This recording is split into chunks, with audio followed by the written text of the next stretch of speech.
السلام عليكم. السلام عليكم ورحمة الله وبركاته. السلام ورحمة الله وبركاته. الحمد لله نحمده ونستعينه ونستغفره ونعوذ بالله من شرور أنفسنا ومن سيئات أعمالنا. من يهده الله فلا مضل له ومن يضلله فلا هادي له. ونشهد أن لا إله إلا الله وحده لا شريك له.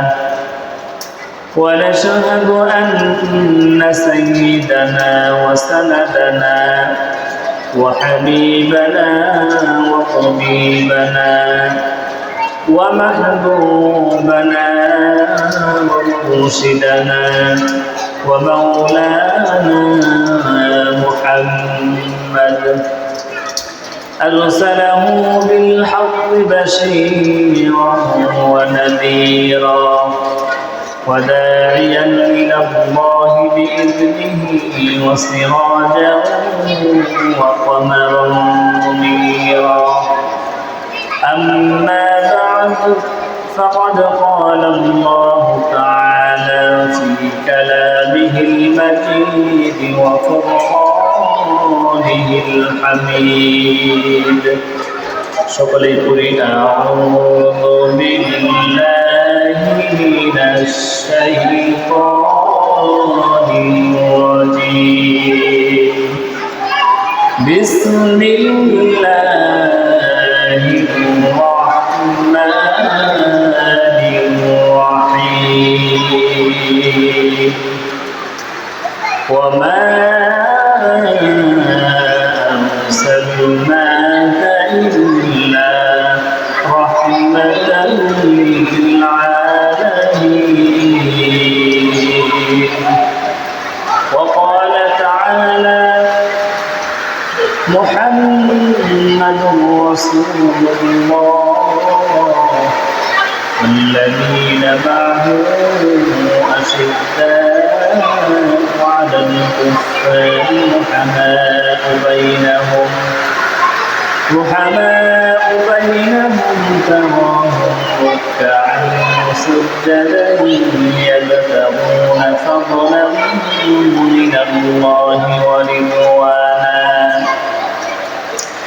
وقال النبي صلى الله عليه وسلم لا يؤمن أحدكم حتى أكون أحب إليه من والده وولده والناس أجمعين، أو كما قال عليه الصلاة والسلام. إن الله وملائكته يصلون على النبي يا أيها الذين آمنوا صلوا عليه وسلموا تسليما. شكر كل إبراهيم قل اللهم صل على محمد وعلى آل محمد كما صليت على إبراهيم وعلى آل إبراهيم إنك حميد مجيد.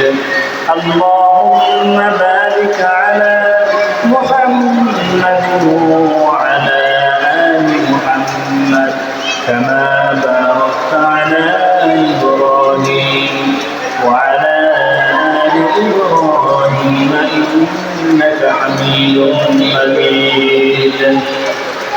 بلغ العلا بكماله كشف الهدى بجماله حسنت جميع خصاله صلوا عليه وآله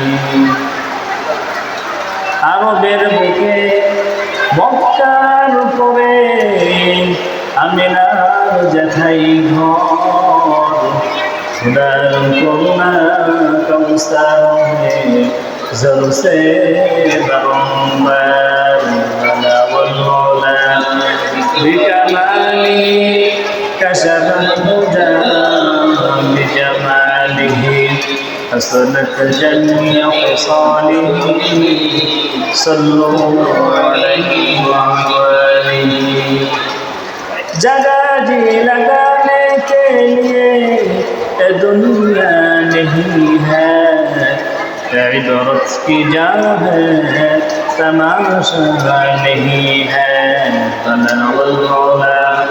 बिकमाली कशफ الهدى بجماله حسنت جميع خصاله صلوا عليه وآله সম্মানিত মুসল্লিয়ান একরাম, আল্লাহ তাআলার দরবারে সর্বপ্রথমেই শুকরিয়া জ্ঞাপন করে নেই যে মহান আল্লাহ তাআলা পবিত্র মাস রবিউল আউয়াল মাসের আজ 12তম তারিখ, আল্লাহ রাব্বুল আলামিনের অশেষ মেহেরবানি অশেষ কৃপায় আল্লাহ তাআলা তার বন্ধু হাবিবের ওসিলায় আজকের এই মজলিস আল্লাহ রাব্বুল আলামিন তার প্রিয় হাবিব জনাবে মুহাম্মদুর রাসূলুল্লাহ সাল্লাল্লাহু আলাইহি ওয়াসাল্লামকে এই দুনিয়াতে পাঠিয়েছেন এবং আজকের এই দিনে এই রবিউল আউয়াল মাসেই আল্লাহ রাব্বুল আলামিন তার হাবিবকে তার কাছে ডেকে নিয়েছেন। কিন্তু আজকে আমাদের একটা বিষয় এখানে লক্ষণীয় হলো, এই রবিউল আউয়াল মাস আসলে পরে আমাদের সমাজে, আমাদের দেশে, সারা বিশ্বে আনাচে কানাচে বিভিন্ন রকমের মিছিল, বিভিন্ন রকমের ব্যানার ফেস্টুনটা নিয়ে বিভিন্ন রকমের বেদাত কুসংস্কারে মানুষ লিপ্ত হয়। তো আমার আলোচ্য বিষয় হলো 12 রবিউল আউয়ালে আমাদের করণীয় বর্জনীয় কি, এই সম্পর্কে আপনাদের সামনে কিঞ্চিত আলোচনা পেশ করব ইনশাআল্লাহ। সম্মানিত হাজির, আমাদেরকে সঠিকটা জেনে সেই সঠিক বিষয়ের উপরে আমাদেরকে আমল করতে হবে।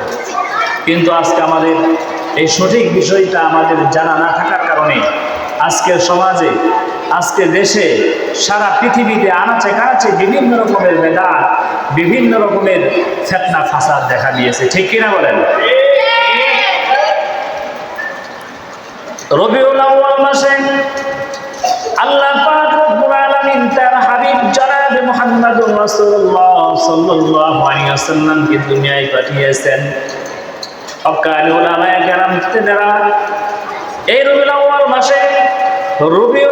মাসে রাসূল সাল্লাল্লাহু আলাইহি ওয়াসাল্লাম দুনিয়াতে আগমন করেছেন। কিন্তু কয় তারিখে, এই বিষয় নিয়ে উলামায়ে কেরামের মধ্যে ইখতিলাফ সৃষ্টি হয়েছে। কেউ বলেন 8 তারিখে রাসূল দুনিয়ায় আগমন করেছেন, কেউ বলেন 9 তারিখ, কেউ বলেন 12 তারিখে। জন্ম তারিখ নিয়ে বিভিন্ন রকমের ইখতিলাফ দেখা যায়। কিন্তু আমাদের নবী, সকলের নবী, আল্লাহর হাবিব জনাবে মুহাম্মদুর রাসূলুল্লাহ সাল্লাল্লাহু আলাইহি ওয়াসাল্লাম, তিনি যে 12 রবিউল আউয়ালের দুনিয়া থেকে বিদায় নিয়ে আল্লাহ তাআলার ডাকে সাড়া দিয়েছেন, এতে কোনো সন্দেহ নাই। কিন্তু আমাদের সমাজে দেখা যায় রবিউল আউয়াল আসলে, 12 রবিউল আউয়াল যখন আসে, বিভিন্ন রকমের ব্যানার ফেস্টুনটা নিয়ে বিভিন্ন রকমের মিলাদ কিয়ামের ব্যবস্থা করা হয়। অথচ রাসূল দুনিয়ায় আগমন করেছেন এই বিষয় নিয়ে ইখতিলাফ দেখা দিয়েছে উলামায়ে কেরামের মধ্যে। তাহলে আমরা কি করতেছি? আমরা সঠিকটা না জেনে যেই বিষয়ের উপরে ইখতিলাফ সৃষ্টি হয়েছে সেই বিষয়কে নিয়ে আমরা বাড়াবাড়ি করতেছি, ছাড়াছাড়ি করতেছি। অথচ এই দিনে 12 রবিউল আউয়াল দুনিয়া থেকে রাসূল বিদায় নিয়ে চলে গিয়েছেন, এতে কোনো সন্দেহ নাই। তাহলে আমরা কোন হিসেবে আমরা আনন্দ উদযাপন করি যে রাসূল এই দিনে এই দুনিয়াতে আগমন করেছেন? আবু লাহাব তার দাসীকে রাসূল সাল্লাল্লাহু আলাইহি ওয়াসাল্লাম দুনিয়ায় আগমন করেছেন, এতে আমরা সকলেই খুশি, আনন্দিত, খুশি হওয়ার কথা। কিন্তু ইখতিলাফ কোনো মাসালা হওয়ার কারণে কারণে আমরা সঠিকটা না জেনে উল্টা কাজ আমরা করতেছি। এই দিনে রাসূল দুনিয়া থেকে বিদায় নিয়েছে, আমরা বিভিন্ন রকমের নামাজ রোজা রেখে তেলাওয়াত করে রাসূলের জন্য সওয়াব সালামে আমরা পাঠিয়ে দেব, কিন্তু তা না করে আমরা আনন্দ উদযাপন করতেছি। অথচ এই দিনে রাসূল দুনিয়া থেকে বিদায় নিয়ে চলে গিয়েছেন, রাসূল দুনিয়ায় আগমন করেছেন, এতে আমরা খুশি হব, আনন্দিত হব। যেমন নাকি আবু লাহাব যখন রাসূল সাল্লাল্লাহু আলাইহি ওয়াসাল্লাম দুনিয়াতে আসার ব্যাপারে আবু লাহাবকে যখন সংবাদ দেয়া হলো, ও আবু লাহাব, তোমার ভাই আব্দুল্লাহর ঘরে তোমার একজন ভাতিজা আব্দুল্লাহর কলিজার টুকরা মুহাম্মদ দুনিয়ায় আগমন করেছে। এই সংবাদ যখন আবু লাহাবকে দেয়া হলো, আবু লাহাব খুশি হয়ে এই সংবাদ শ্রবণ করার সঙ্গে সঙ্গে আবু লাহাব অত্যন্ত আনন্দিত হলেন, খুশি হয়ে দুইটা আঙ্গুলের ইশারার মাধ্যমে তার দাসীকে তিনি মুক্ত করে দিলেন। আমার ভাতিজা দুনিয়ায় আগমন করেছে, এই জন্য আবু লাহাব তার দাসীকে দুইটা আঙ্গুলের ইশারায় তাকে মুক্ত করে দিলেন, আজাদ করে দিলেন। সুবহানাল্লাহ। এত পরিমাণ আনন্দিত হয়েছেন, এত পরিমাণ খুশি হয়েছেন, আল্লাহর প্রতি সন্তুষ্ট হয়ে তার দাসীকে দুইটা আঙ্গুলের ইশারার মাধ্যমে তাকে আজাদ করে দিলেন, মুক্ত করে দিলেন। আমি এটা এই জন্য বলতেছি যে এই দিন আসলে পরেই ছোট রাসূলকে নিয়ে আমরা আনন্দ উদযাপন করব। রাসূল দুনিয়ায় আগমন করেছেন। আবু লাহাব এই কাজ যখন করলেন, আব্দুল্লাহ ইবনে আব্বাস রাদিয়াল্লাহু তাআলা মুক্তির শর্তের মাধ্যমে তিনি দেখতেছেন আবু লাহাবকে জিজ্ঞাসা করে, ও আবু লাহাব, দুনিয়ায় বিভিন্ন রকমের নাফরমানি করেছো, আল্লাহর হুকুম মানো নাই, রাসূলের তরিকা অনুযায়ী চলো নাই, ও আবু লাহাব, কবর তোমার সাথে কেমন ব্যবহার করে? ও আবু লাহাব, আব্দুল্লাহ ইবনে আব্বাস রাদিয়াল্লাহু তাআলা মুক্তি আবু লাহাবকে শর্তের মাধ্যমে জিজ্ঞাসা করে। আবু লাহাব বলে, ও আব্বাস, আমি অনেক কষ্ট রয়েছি, অনেক আযাবের মধ্যে রয়েছি, অনেক শাস্তির মধ্যে আমি নিমজ্জিত রয়েছি, কিন্তু সপ্তাহের মধ্যে যখন একটা দিন, মাসের মধ্যে এমন একটা দিন আসে যেই দিনটা হলো সোমবার, এই সোমবারের দিন যখন আসে পুরাটা সপ্তাহ আমি কষ্টের মধ্যে থাকি, আযাবের মধ্যে থাকি, শাস্তির মধ্যে থাকি। আব্বাস যখন জিজ্ঞাসা করলো, আবু লাহাব বলতেছে, ও আব্বাস, আমি যখন এই সপ্তাহের মধ্যে একটা দিন যখন আসে সোমবার, এই সোমবারটা এই দিন যখন আসে আমি কি করি? আমার দুইটা আঙ্গুল আমি চুষতে থাকি, আমার দুইটা আঙ্গুল আমি চুষতে থাকি। আব্দুল্লাহ ইবনে আব্বাস স্বপ্নের মাধ্যমে এই কথা আবু লাহাবের মুখ থেকে তিনি শুনতেছেন, কবর তোমার সাথে কেমন ব্যবহার করে? আবু লাহাব বলে, সারাটা সপ্তাহ আমি অনেক কষ্টে থাকি, অনেক শাস্তির মধ্যে আমি নিমজ্জিত থাকি, কিন্তু সপ্তাহের মধ্যে যখন ওই সোমবারের দিন আসে, এই সোমবারের দিন আসলে পরে আমি দুইটা আঙ্গুল আমি চুষতে থাকি। এটা এই জন্য বলতেছি, এই দুইটা আঙ্গুল আমি যখন চষার কারণে এই আঙ্গুল দুইটা যখন আমি চষতে থাকি সোমবারের দিন, আল্লাহ রাব্বুল আলামিন সারাটা সপ্তাহকে অনেক কষ্টের মধ্যে রাখেন, অনেক আযাবের মধ্যে রাখেন, শাস্তির মধ্যে রাখেন, কিন্তু সপ্তাহের মধ্যে যখন এই সোমবার আসে, এই দুইটা আঙ্গুল চষার কারণে আল্লাহ রাব্বুল আলামিন আমি আবু লাহাবের শাস্তিকে এই দুইটা আঙ্গুল চষার কারণে আল্লাহ তাআলা আমার আযাবকে হালকা করে দেন। সুবহানাল্লাহ। এটা কি জন্য হয়েছে? তার ভাতিজা মুহাম্মদ দুনিয়ায় আগমন করেছে, এতে খুশি হয়ে সন্তুষ্ট হয়ে ওই দিন তার দাসীকে দুইটা আঙ্গুলের ইশারায় আযাব করে দিয়েছিলেন।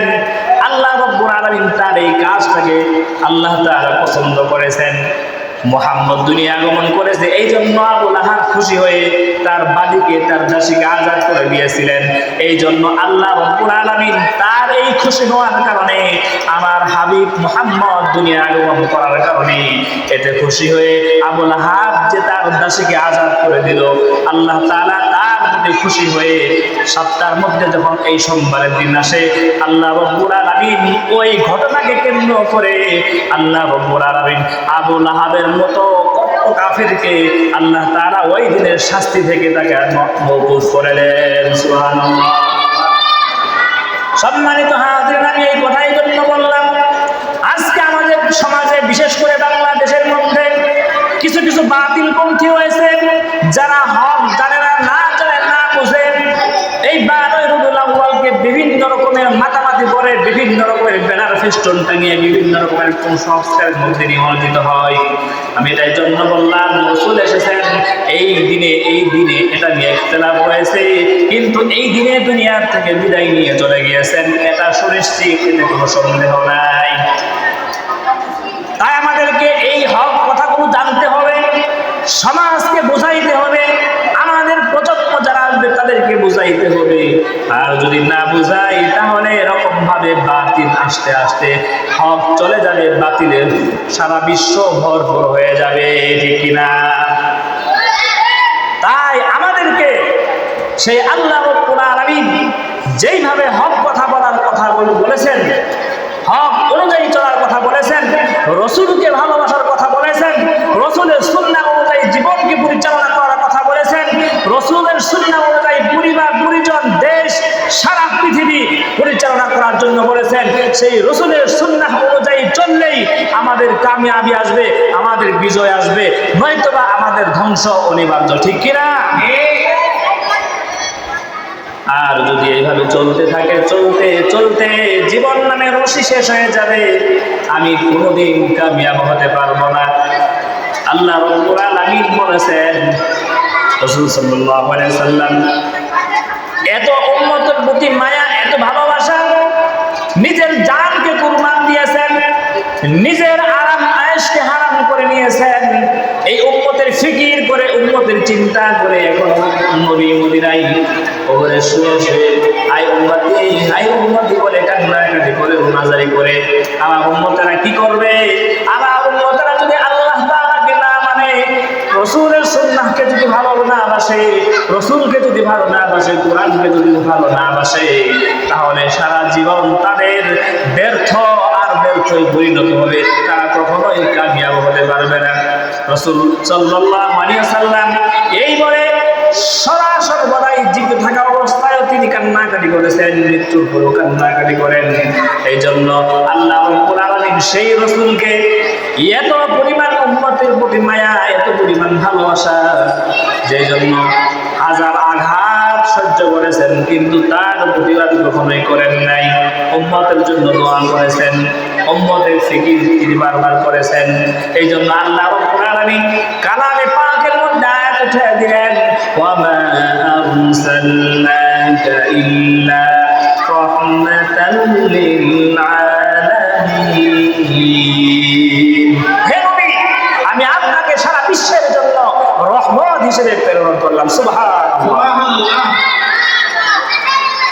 তাই আসুন আল্লাহ তাআলা আমাদেরকে এই রবিউল আউয়ালের যে করণীয় কাজগুলো রয়েছে সেইগুলো আল্লাহ তাআলা আমাদেরকে করা, এবং যেই সমস্ত কাজগুলো বর্জনীয় রয়েছে সেই সমস্ত কাজগুলো বর্জনীয় করে সেই অনুপাতে আমার জীবন, আমার পরিবার, আমার সন্তান, আমার এলাকা, আমার থানা, আমার জেলা, আমার দেশ, সারা বিশ্ব এই হক দ্বারা পরিপূর্ণভাবে আলোকিত করতে হবে।